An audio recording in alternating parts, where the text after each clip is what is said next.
What's going on, guys, and welcome to my latest, albeit late, Friday Night SmackDown review for Friday, December 11th, 2020. I am Graham G.S. Matthews. Hope you guys are doing well, and I apologize for this video and the Talking Smack review for today for going up as late as they are. December is indeed the busiest time of the year, the best time of the year, but the busiest, and today was no exception. But I am getting to my Friday Night SmackDown review right here, right now, talking about last night's episode, and overall, I thought it was a middle-of-the-road show. Far from a bad show, definitely more bearable than than Raw. That goes without saying. But I thought SmackDown was a solid show this week. Everything seemed to make sense. There wasn't any one bad match or egregious booking decision. Just not a very exciting 2 hours. And once again, the best part of the entire show was the stuff with Roman Reigns, Kevin Owens, and Jey Uso, which we will get to momentarily. We actually kicked off the show with Sasha Banks and Carmella, what was supposed to be a contract signing for their SmackDown Women's Championship match at the TLC pay-per-view that was previously announced, I think last week on the show. So Sasha's out there for the contract signing. She's all ready to sign the contract. Carmella doesn't come out. So I don't think the contract was ever actually signed. Or no, I'm sorry, the man that she sent out on her behalf, I think, signed the contract for her. So the contract was indeed signed for the TLC pay-per-view. But Carmella went ahead anyway, and challenged Sasha to an impromptu SmackDown Women's Championship match on this very show. So, according to what I heard on Talking Smack, they are still doing the match at the TLC pay-per-view, but they also had another match last night for the SmackDown Women's Championship, which was just bizarre to me. So, this was fine. The back and forth was fine. The rivalry so far has been pretty plain and simple. I just don't understand why, and I'll get to this later, why you would give away a match like this the week before the pay-per-view. TLC is next Sunday. So why they went ahead and did the match on the show, I have no idea. Of course, spoiler alert, it ended in a disqualification, which makes me think, oh, maybe they'll have a chairs match at the pay-per-view. That's probably what they'll do. But, I don't know, maybe they should have, I think there are other ways of heating up the feud to the point where you don't have to do a match on TV in order to get to that stipulation match at the pay-per-view. Or maybe if you have a TLC pay-per-view, don't do every fucking match. 8 chairs, the ladder, the table, chairs, whatever. I've always enjoyed that aspect of the TLC pay-per-view where they have one tables match, one ladders match. What if they just had 1 or 2 TLC matches? Specifically just one, but it's going to be 2. Why not just have 1 TLC match and have that be it? 2 TLC matches. Not every match has to have a stipulation. This feud just started. There's really no reason for this feud to have any sort of a stipulation. So the first match on the show saw Dolph Ziggler knock off SmackDown Tag Team Champion Montez Ford in a good match. This served as a preview for next week's SmackDown Tag Team title match between Dolph Ziggler and Robert Roode and the Street Profits. So Ziggler and Roode get their shot at the tag titles, not at the TLC pay-per-view, but rather next week here on SmackDown, against the Street Profits. So this was good. Ziggler winning made sense just because he is the bigger single star of the two. So it was totally fine for Montez Ford for Ziggler to beat Ford. I don't really think Ford lost a lot in defeat here. This was fine for what it was. Sami Zayn then taking on Big E in non-title action here as Sami Zayn, of course, the Intercontinental Champion. So you would think that Sami Zayn would lose to set up a Big E match for the pay-per-view. I'm actually glad that he didn't. And not only did Sami Zayn win, he won by countout. So again, I fucking hate the non-finish stuff they do to all these matches. It feels like they do 1 or 2 a show every single week. Here I didn't mind it as much. I really didn't mind it just because Sami Zayn has proven, the character is established, that he will do whatever it takes to win. Whether it be handcuffing his opponents to a ladder or doing something nefarious under the ring to cause them to be counted out. You would think by this point, after Daniel Bryan got counted out against Sami 2 weeks ago, or 3 weeks ago, and Apollo Crews also got counted out against Sami Zayn a couple of weeks ago, you would think that Big E would have thought better of going under the fucking ring, but he did anyway. So he went under the ring, he tried to grab Sami Zayn's leg as Sami Zayn ran back into the ring for to break the 10 count, and he lost grip, and Sami Zayn made it back in, so Sami Zayn won by countout, which in this instance I didn't mind. It made Big E look like an idiot, but the match itself was entertaining. He wasn't pinned. He was protected in defeat. I thought this was perfectly fine. And I assume they are setting up a Sami Big E rematch at some point for the Intercontinental Championship. And hey, maybe it could even be a 3-way between Sami Zayn, Big E and Daniel Bryan, because they're clearly not done with the Bryan-Zayn feud. I thought they were when Zayn beat Bryan by countout, by countout a couple of weeks ago. And then they had that 6-man tag team match on SmackDown last week, where Bryan submitted Sami. So again, they're clear, because Ziggler was in the fucking match too. So if you really want to protect Sami, you could have had someone else get pinned. The fact that Sami got pinned is notable, or got submitted rather. So I think they are setting up some sort of a triple threat. I would say a triple threat match between Sami and Big E and Bryan in a ladder match of the pay-per-view. But I just realized we just had one of those at Clash of Champions 3 months ago between Sami Zayn, AJ Styles, and Jeff Hardy. So I don't think a triple threat ladder match would be the best idea. I'd rather they save that stipulation for something else. It would be fun, but I feel like we just saw that with Sami a couple of months ago.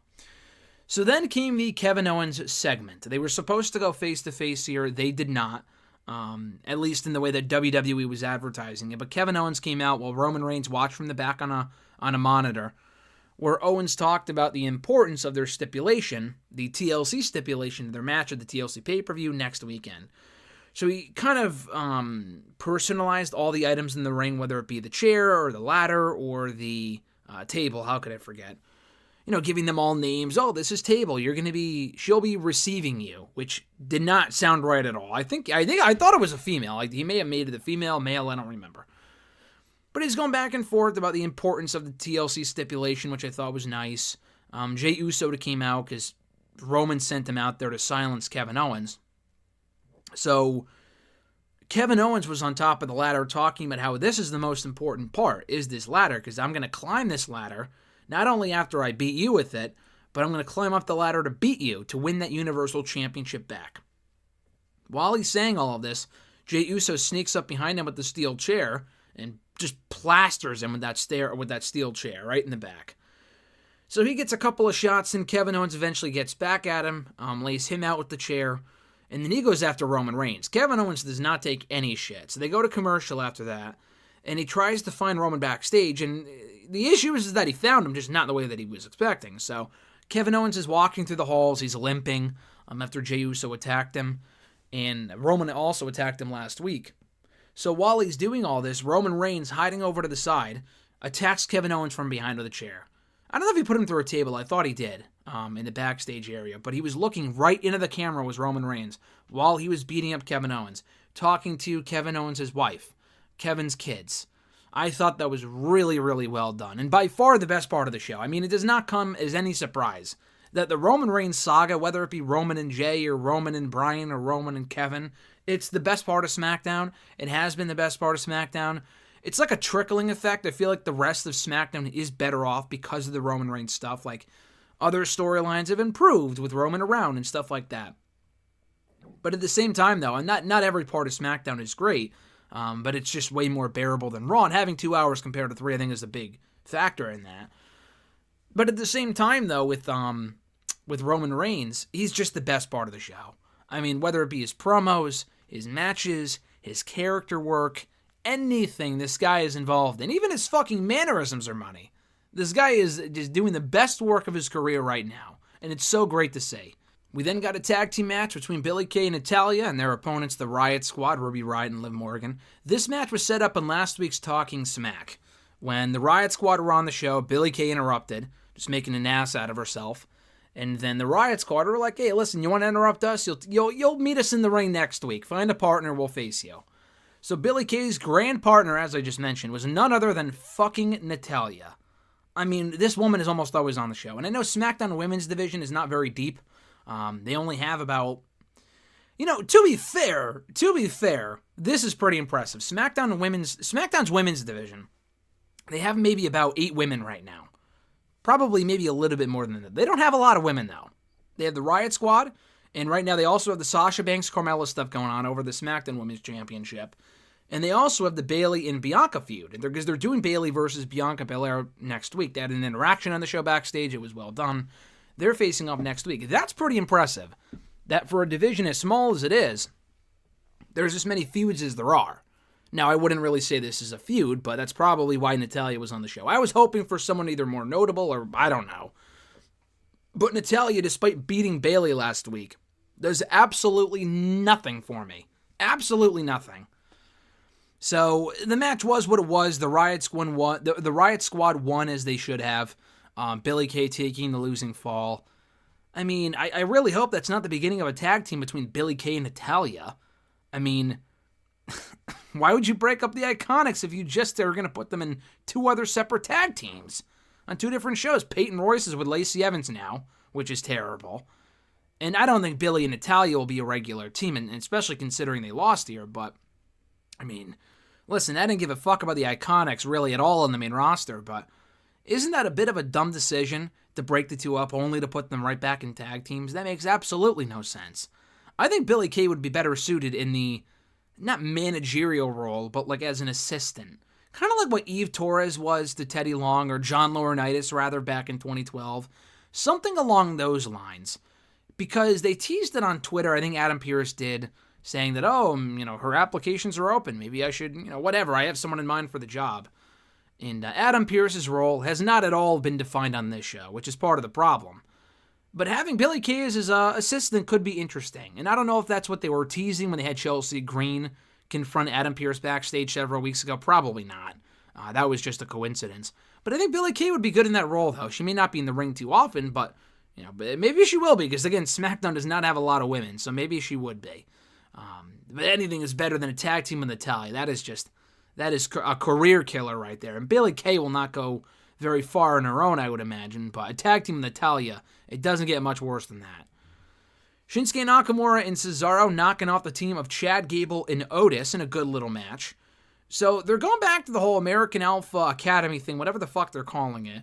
This is so inconsistent. So Chad Gable, 2 months ago, said he was quitting being Shorty G, and he wanted to be called Chad Gable. Amazing. And then it was like 3 or 4 weeks later that he finally resurfaced with the Otis thing. We had not seen him on SmackDown for weeks. And then he comes back, and he gets paired up with Otis. Why? I mean, that just makes absolutely no sense. I'll get to Otis in a second, but the tag team match was fine. Nakamura pinning Otis, or Gable for the victory, rather, made sense. So what they went for here was that Otis was about to do the worm on Nakamura, I think Cesaro, actually. And then Gable was like, no, let me finish him off. So Gable tags in. He goes to the top rope, and he gets caught right in a Cesaro swing. And then he tags in Nakamura, who takes out Gable, and they win the match. First of all, great to see Cesaro and Nakamura back together. We have not seen them on the show as a unit in a couple of months, actually. So I thought that was nice. Gable and Otis, it's a nice get for the tag team division because these shows have no fucking tag teams. The problem is who's involved. Now, I know they're good friends in real life, but Gable deserves a real shot on his own. Losing random tag team matches like this obviously do nothing for him. It's better than losing matches as Shorty G and getting squashed, but it amazes me. No matter what the role is, no matter what his fucking name is or what he wears, he's still going to lose, which makes absolutely no sense to me. As for Otis, now, the guy was way better off in the tag team with Tucker. Why they broke that up, I have no idea. Vince McMahon all year has reportedly been a very big Otis fan, which, not a surprise to hear, not very shocking if you watch the regular shows. I mean, the guy was involved in a pretty prominent storyline going into WrestleMania. He won the Money in the Bank briefcase at the May pay-per-view. He was all over the show for weeks and weeks and months and months and months. He had the whole Mandy Rose relationship going on. There was a lot of shit going on with Otis. And now, not that he's not on the show at all, because he is on the show almost every week, and now he's got the Gable thing going on. The thing with Otis right now, a report came out yesterday. Now, I think this was from WrestleTalk.com. I don't remember the exact source, but it was pretty credible. I think PW Insider actually backed it up, and PW Insider are a very credible source, I would say. That Otis, first of all, the initial report suggested that several superstars were being asked to go back to the PC to refine their less than stellar, subpar in-ring work. Okay? One of those people was Otis. The other one, Otis I can almost understand, even though he's really, I've never seen a bad Otis match. The report indicated that he may have a reputation for hurting people, which I had a good belly laugh at that. a very good belly laugh at that, just because you read that, And then you wonder, how the fuck is Nia Jax still on the active roster? How the fuck is Nia Jax? Maybe she was. Maybe she was. But there are, I would say, maybe 70% of the roster that are, maybe not 70, but Otis is not an unsafe person from what I've seen. Maybe there's more to the story. We don't work there. We're not wrestlers. I don't know. But Otis, as far as I know, has never actually hurt anyone. No one has been injured because of an Otis match, whether it be on his own or with Tucker. Tucker was great for him. They were a great tag team. There was zero reason to break that up. And they did fucking anyway, which made absolutely no sense. And now we hear this, that he might be getting sent back to the PC to refine his in-ring work, which there's no problem anyway. Is that why they put him with Gable? Because they think he sucks in the ring? Okay, that makes no sense. But like when you hear Keith Lee's name, this is more of a Raw thing. It's not really a part of the SmackDown review, but you read that and it's like, what the fuck is going on? I mean, this is the same guy, Keith Lee, that reportedly, again, that keyword reportedly there, Vince was very high on at one point, either earlier this year, a couple of months ago, late last year, whatever, various points actually. And he doesn't think that he's good enough in the ring? Get the fuck out of here. Nia Jax has injured upwards of a dozen fucking women in this company. Charlotte, Sasha, Becky, Bayley, Zelina Vega, Lana, I believe, Mandy Rose recently, among many, many, many other people. How the fuck is she still on these shows, but they're sending Otis and Keith Lee back, not off the main roster, they're not being buried by any means, but they need them to work on their in-ring skills. Again, that makes absolutely no sense. Absolutely no fucking sense. So, hopefully, I don't know what's going on with the whole Gable and Otis thing. Again, it's a good get, I guess, for the tag team division.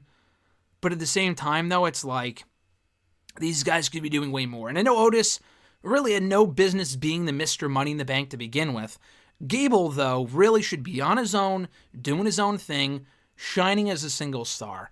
Otis, I mean, is great in a tag team, but not with Gable. They have a good chemistry together, I will give them that. But if you're just going to put both guys right back in a tag team, then why break up heavy machinery? What happened to Tucker? We haven't seen the guy on the show in weeks. Who cares? You know what I mean? It makes no sense. On a lighter note, we had Carmella and Sasha Banks for the SmackDown Women's Championship. And what I thought was a good match, it wasn't obviously on the level of the Sasha Banks and Bayley matches from Hell in a Cell and the subsequent SmackDown. But this was still good. For a Carmella match, it was decent. Sasha is so good that she can usually bring the best out of almost anyone she's in the ring with. Carmella has never been known for her in-ring work. And maybe it's just because she's been gone for like 6 months at this point. But I thought she did well here. It wasn't a great match by any means. And there was also the chance that she was holding back because they knew they were having a pay-per-view match next weekend, which apparently is still the plan. But it was a good match. Honestly, part of me thought that Sasha was going to lose. It was Carmella's first match back. They rushed into the match on SmackDown instead of waiting until the pay-per-view.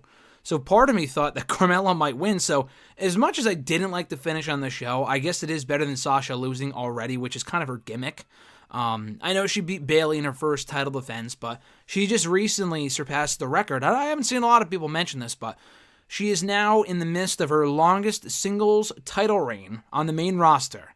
Her longest title reign of any, I mean, not of the tag team stuff, but maybe even including the tag team stuff, I'm not sure.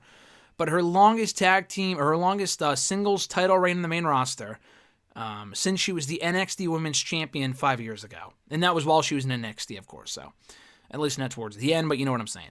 So this was good. So Carmella did win, albeit by disqualification.